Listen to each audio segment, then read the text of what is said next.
কোথাও কোথাও দেখবেন সকালবেলা একরকম ভাড়া, সকালবেলা যাওয়ার সময় 15 টাকা, আসার সময় 30 টাকা, সন্ধ্যা হয়েছে আর এক ভাড়া, কয় রিজার্ভ এখন যাওয়ার সময় 50 টাকা, কেন ভাই, কয় লাস্ট ট্রিপ এটা। আবার বৃষ্টি হলে আরেক ভাড়া, এখন ঠেকাই পড়ছে যাত্রীরা, এখন ভাই 50-এর নিচে যাওয়া যাবে না, ভাড়া 15 টাকা, কিন্তু 20 টাকা, 50-এর নিচে যাওয়া যাবে না, আমরা জিম্মি।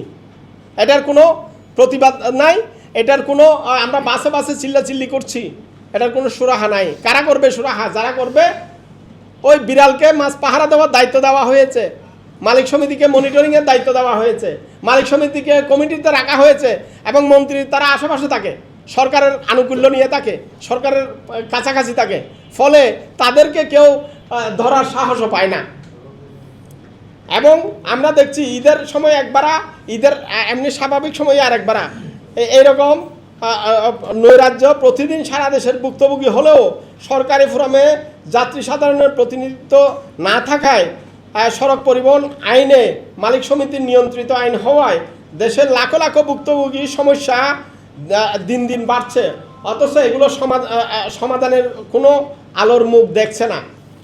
অথচ বাস ও লঞ্চ মালিকেরা সরকারকে ম্যানেজ করে একচেটিয়া ভাড়া এসব ভুক্তভোগী সাধারণ মানুষের কাঁধে অন্যায়ভাবে চাপিয়ে দিচ্ছে, যা নিতান্তই জুলুম বলে আমরা মনে করি।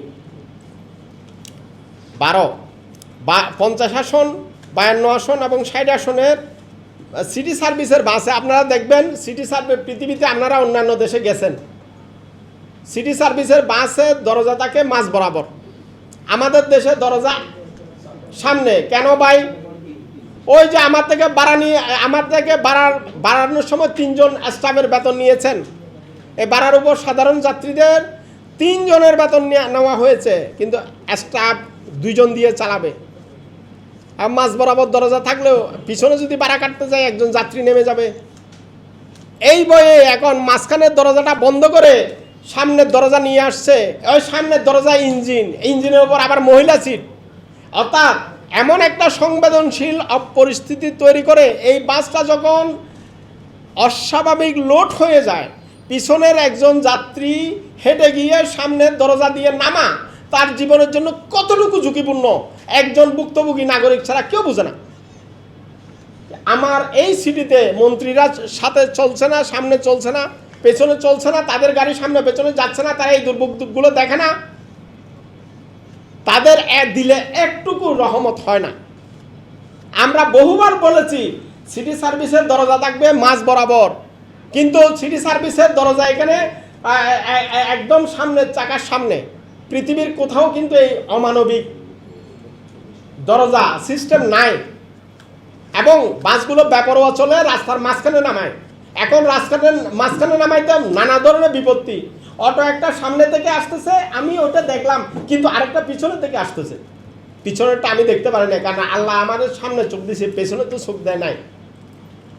আবার আরেকটা এদিক থেকে ঢুকতেছে, 4টা অটো সাইড দিক থেকে আপনারা ঢুকতেছে, তার মধ্যে আপনারা রাস্তার মাঝে চলন্ত অবস্থায় নামাই দিবে। আপনি কার কাছে বলবেন? ড্রাইভারের কাছে বলবেন, হেল্পারের কাছে বলবেন, সে আরও আপনারা পিছে দিয়ে চলে যাওয়ার চেষ্টা করবে, অর্থাৎ সে আপনার উপর ক্ষোভ মেটানোর চেষ্টা করবে, ঝাল মেটানোর চেষ্টা করবে। এই সমস্যাগুলো কারা সরকারি ফোরামে তুলবে? মালিক সমিতির সবগুলো ফোরাম মালিক সমিতির নিয়ন্ত্রিত, সবগুলো ফোরাম শ্রমিক ফেডারেশনের নিয়ন্ত্রিত। এখানে যাত্রী এবং নাগরিক সমাজের কোনো লোক নাই, যাত্রী এবং নাগরিক সমাজের সমস্যাগুলো তুলে ধরার কেউ নাই।